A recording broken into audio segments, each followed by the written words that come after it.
দূতাবাসে হামলা হয়েছে আগরতলায়, একটি দেশের দূতাবাসে হামলা মানেই হচ্ছে সরাসরি সেই দেশের উপর হামলা। যে বাংলাদেশে শত শত হিন্দুকে হত্যা করা হচ্ছে, বাংলাদেশে হাজার হাজার হিন্দুর বাড়ি ঘর ভাঙচুর করা হচ্ছে, এই যে প্রচার পূর্ণ করা হলো, এই প্রচারের ভারতীয় গণমাধ্যম, ভারতের সামাজিক যোগাযোগ মাধ্যম, এমনকি ভারতের রাজনীতিবিদরা এই তথ্যগুলো সত্য মিথ্যা যাচাই করার ক্ষেত্রে যে ন্যূনতম এথিক্যাল ব্যাপার থাকে, সেটার প্রমাণ তো আমরা তাদের কাছ থেকে দেখলাম না। এটা আমাকে খুবই ব্যথিত করলো। একটি উদাহরণ দিতে পারবেন যে চীন সীমান্তে ভারতীয় বিএসএফ গুলি করে একজন চীনা নাগরিককে হত্যা করেছে? Give me one example. বাংলাদেশের কোন পররাষ্ট্রমন্ত্রী, পররাষ্ট্র সচিব গেলে কি নরেন্দ্র মোদীর সাথে বৈঠক করেন? এই কোন গণমাধ্যম ভারতে? প্রশ্ন করার আগে তার অনুমতি নেওয়ারও প্রয়োজন বোধ করছেন না, রাস্তায় ধরে জিজ্ঞেস করছেন যে তুমি কি কলকাতা দখল করতে এসেছো কিনা। আমি জানি আপনি টেলিভিশনে কাজ করেন না, আমি জানি আপনি পত্রিকায় কাজ করেন না, একজন গণমাধ্যম কর্মী হিসেবে আপনার কি মনে হয় না যে এই তথ্যগুলো বিভ্রাটের কারণে ভারতীয় সংশ্লিষ্ট গণমাধ্যম, আপনাদের প্রেস কাউন্সিলের কি ভূমিকা, আপনার সরকারের যে রেগুলেটরি বডি আছে তাদের কি ভূমিকা? আপনার দেশে কি জবাবদিহিতার কোনো রেগুলেটরি বডি নেই? আপনি কি দেখেছেন যে ফেলানির লাশ ঝুলছিল তার কাটার উপরে? সেই দিন আপনি দ্য টেলিগ্রাফ ইন্ডিয়া প্রতিবেদন ছেপেছিলেন। আমি না কোনো জেনারেলাইজেশনে বিশ্বাস করি না। You can't paint everybody with the same brush. At times there are mistakes and at times there are deliberate things. তো সেক্ষেত্রে বিএসএফ এর কাজের ক্ষেত্রে ভুল ত্রুটি আছে, এবং এটা একটা মেজর পলিটিক্যাল ইস্যু। পশ্চিমবঙ্গের নির্বাচনে ওটা ইস্যু হয়, মমতা ব্যানার্জি এটা নিয়ে কথাবার্তা বলেন।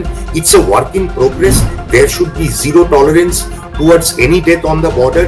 সেদিকে আমরা এগোচ্ছি।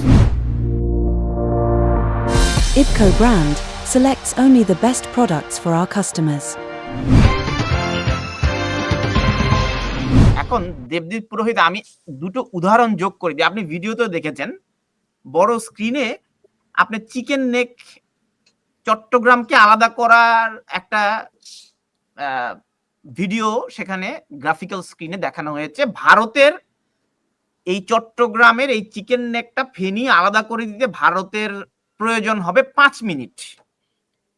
এখন এই তথ্য ভারতের গণমাধ্যম প্রকাশ করছে প্রকাশ্যে, এবং আমি আরেকটি গণমাধ্যমে দেখেছি বাংলাদেশ থেকে টুরিস্টরা সেখানে গেছেন বা চিকিৎসা নেয়ার জন্য একজন গেছেন, তাকে জিজ্ঞেস করা হচ্ছে আপনি কি কলকাতা দখল করতে এসেছেন? মানে তিনি মানসিকভাবে খুবই ভালনারেবল, অসুস্থ, হয়তো তার পরিবারের কাউকে নিয়ে গেছেন সেখানে চিকিৎসা করতে। আরেকজন বাংলাদেশি নাগরিক তার অনুমতিই নেওয়ার প্রয়োজন মনে করছেন না। একজন গণমাধ্যম কর্মী হিসেবে তো আমার যার বক্তব্য আমি ধারণ করবো তার অনুমতি নিতে হবে। তিনি মানে দৌড়ে চলে যেতে চাইছেন, তিনি জানতে চাইছেন আপনি আমার অনুমতি নিয়েছেন কিনা। আমার মুখের উপর মাইক ধরে আছেন, ক্যামেরা ধরে আছেন। তো সেই সাংবাদিক সেটি প্রশ্ন করার আগে তার অনুমতি নেওয়ারও প্রয়োজন বোধ করছেন না, রাস্তায় ধরে জিজ্ঞেস করছেন যে তুমি কি কলকাতা দখল করতে এসেছো কিনা। এই কোন গণমাধ্যম ভারতে? আমাকে উত্তর দিতে হবে তো। জি নিশ্চয়ই, এই জন্যই তো আমন্ত্রণ আপনাকে। না না না, আমি সত্যি দেখুন, আমি খবরের কাগজে কাজ করি, দ্য টেলিগ্রাফ খবরের কাগজে কাজ করি, এবং আমার কাগজ যথেষ্ট রেসপেক্টেড, অ্যান্ড ভারতবর্ষে those who matter they read my paper. এবং এক্ষেত্রে আপনি এমন অনেক চ্যানেলের কথা বলছেন, এবং যাদের বেশ কিছু নিউজ নিয়ে আপনাদের আপত্তি আছে, আপনারা হয়তো এইটুকুনি বুঝবেন, শিষ্টাচারের কারণে আমার তাদের স্পেসিফিক তাদের কোনো রিপোর্ট নিয়ে আপনাদের যে বক্তব্য, শিষ্টাচারের কারণে আমার সেটা নিয়ে কোনো বক্তব্য রাখা সাজে না। কিন্তু ওভারঅল যে ব্রড যে আপনাদের যে প্রশ্নটা, সেটা আমি অবশ্যই বুঝতে পারছি। আমি এক্ষেত্রে আমি ফার্স্টে আমি গোলাম ভাইকে আমি একটা থ্যাঙ্কসও দেব। ওই আপনি কালী প্রতিমার ওটা নিয়ে, সুলতানপুর নিয়ে আপনি যে ফ্যাক্ট চেকিং এর যে ব্যাপারটা আপনি অন্যান্য ইন্টারভিউতে বলেছেন, সেটা একদম ঠিক, এবং এটা আপনি খুব ভালো করেছেন, এবং I must compliment you for that. So দেখুন, একটু আলোচনার পরিসরটা যদি একটু ব্রডেন করি, একটু ম্যাক্রো পার্সপেক্টিভে দেখি, সারা দুনিয়ায় টেলিভিশন জার্নালিজম ভার্সেস প্রিন্ট জার্নালিজমের মধ্যে একটা কনফ্লিক্ট আছে, এবং আপনারা তিনজনেই সাংবাদিক, আপনারা বোঝেন।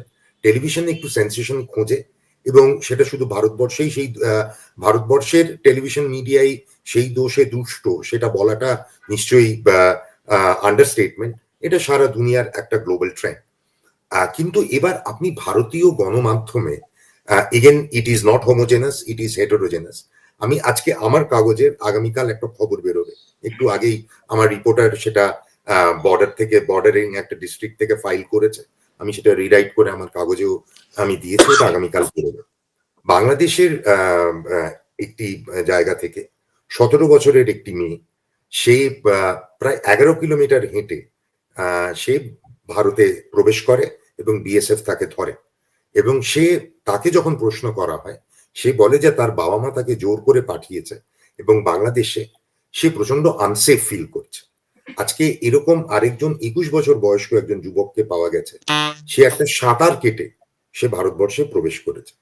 না, এখন দেখুন গোলাম ভাই যেটা বলছেন একদম জায়েজ কথা বলছেন, সেটা হচ্ছে যে এবং তানভীর আপনিও যেটা বলেছেন সেটা হচ্ছে যে শয়ে শয়ে বডি পড়ছে, এগুলো বলা হচ্ছে।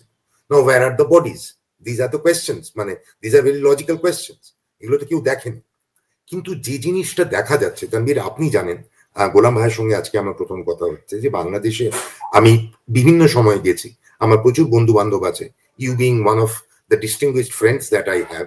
সারা দেশে বিভিন্ন জায়গায় আমার বন্ধু বান্ধব আছেন, হিন্দু আছেন, মুসলিম আছেন, বুদ্ধিস্ট আছেন, খ্রিশ্চানস আছেন, এবং 5ই আগস্টের পর থেকে আমি যে পরিমাণ ফোন পেয়েছি বাংলাদেশের Hindu, Christian, Buddhist and the secular liberals, এখন তাদের পলিটিক্যাল অ্যাফিলিয়েশন কি ছিল সেটা সে মধ্যে আমি ঢুকছি না, এই লেভেলের ফিয়ার, এই লেভেলের প্যালপেবল ফিয়ার, টর্মেন্টেড। আমি 2011 সাল থেকে আমি বাংলাদেশে যাই, আমি এই লেভেলের palpable fear in the minds of minorities আমি কোনোদিনও দেখিনি। নাও আপনি বলতে পারেন এই রিপোর্টটা ভুল, এটা অতিশয়োক্তি, but the fact remains something is horribly wrong. আপনি আমাদের দেশের সামাজিক গণমাধ্যমে, যে সামাজিক যোগাযোগ মাধ্যমে যা বেরোচ্ছে, আপনি তার কথা বলছেন। আপনাদের দেশের আমরা ওরার এটার মধ্যে আমি যেতে চাই না, তবুও যেহেতু প্রশ্নগুলো এরকম তাই আমাকে বলতে হচ্ছে, বিকজ ইট ইজ 2:1, দুজন বাংলাদেশি ভার্সেস একজন ভারতীয়, যদিও তিনজনেই নাকি সাংবাদিক। কিন্তু আপনাদের দেশে সামাজিক যোগাযোগ মাধ্যমে যে ভিডিওস গুলো আমরা দেখি সেগুলো কি খুব হার্টেনিং? এটা হচ্ছে প্রথম। দ্বিতীয় প্রশ্ন, আমাদের দ্বিতীয় পয়েন্ট, এটা আপনাদের বুঝতে হবে। গোলাম ভাই আপনিও একটু বুঝুন, আপনি সরকারের লোক, এখন সাংবাদিক না হয়ে সরকারের লোক, আপনারা এটা বুঝুন। সেটা হচ্ছে যে এই উপমহাদেশে communal conflict is a reality. Bharatvarsha, Pakistan, Bangladesh, এখানে বিভিন্ন সময় হয়েছে। ভারত বড় দেশ এবং আমাদের দেশে প্রচুর কমিউনাল কনফ্লিক্ট হয়েছে। আমি যখন কাব রিপোর্টার ছিলাম সেই সময়ও কমিউনাল কনফ্লিক্ট দেখেছি। আজ থেকে 3-4 বছর আগে আমাদের এখানে আসানসোলে একটা কমিউনাল কনফ্লিক্ট হয়েছিল, একজন ইমাম সাহেবের ছেলে মারা গেছিল এবং খুতবার সময় ইমাম সাহেব বলেছিলেন যে আমি চাই না আর কোনো লাশ পড়ুক, উনি একটা শান্তির দূত হিসেবে এসেছিলেন।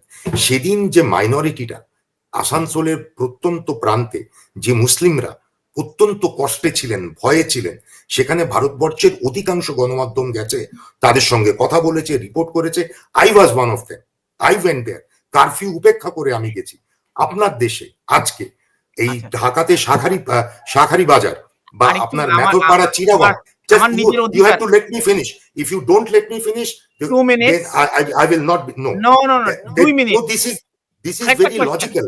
আপনার দেশের কটা মিডিয়াতে, কটা গণমাধ্যম গেছে মাইনরিটিদের সঙ্গে কথা বলে ডিটেইল রিপোর্ট করেছে যে ওদের ভয় আছে কি নেই? আপনাদের দেশে বিখ্যাত সাংবাদিক শুরুর দিকে যখন লিখছিলেন যে আপনাদের দেশে শয়ে সাংবাদিক অ্যারেস্টেড, তাদের অ্যাক্রিডিটেশন কার্ড বাতিল, সেটা নিয়ে উনি লিখছিলেন। তারপর ওনার অফিস, আপনার you know all of them, তার অফিসের সামনে গিয়ে যে ড্রামা হলো, যে ড্রামার পরে উনি এখন ভারতীয় গণমাধ্যম নিয়ে লেখেন। You have to understand that there is something wrong. আপনি শুধু আপনার দেশের, দেখুন আপনি you are in Washington now, আপনি বাংলাদেশি মিডিয়া হ্যান্ডেল করবেন না, you have to handle global media. So you have to prepare yourself for these tough questions. জনাব দেবদীপ পুরোহিত, আমি আপনার সাথে বিনয়ের সাথেই বলছি, যেহেতু এটি একটি টক শো, আমার কিছু প্রশ্ন আছে, কয়েক কাগজপত্র রেডি করেছি, আপনাকে কয়েকটা প্রশ্ন করব। এখন আপনি একটি প্রশ্ন যদি ছোট করে উত্তর দেন, আমি আর কয়েকটা সম্পূরক প্রশ্ন করতে পারি, যদি আপনি আমাকে অনুমতি দেন আর কি। আর না হয় একদিন আপনাকে নিয়ে একটা আলাদা টক শো করবো, then you will have plenty of time. একটা কথা বলি তানভীর, প্রশ্নগুলো এরকম দেখুন আমরা তো ছোটবেলাতে পরীক্ষা দিয়েছি, এক কথায় উত্তর দাও, সেই প্রশ্নও আমরা করেছি, আমরা 20 নম্বরের প্রশ্নেরও উত্তর দিয়েছি। আপনি এক কথায় উত্তর, যেটার 1 মার্কের প্রশ্ন করলে আমি 1 মার্কের মতোই আনসার দেব, কিন্তু আপনি যদি আমাকে একটা রচনা লিখতে বলেন এবং তারপর বলেন যে আপনি 3 লাইনে শেষ করুন, এটা তো হয় না। আমরা বাংলা মিডিয়ামে পড়েছি। আপনি 2-3 মিনিটের মধ্যে শেষ করলে আর কি আমি আর কয়েকটা প্রশ্ন করতে পারি আর কি। আমরা আসলে একটু লং হ্যান্ড জার্নালিজম করি, নিউ ইয়র্ক না, টাইমসের মতো। that's fine. You will have your flexible time to answer.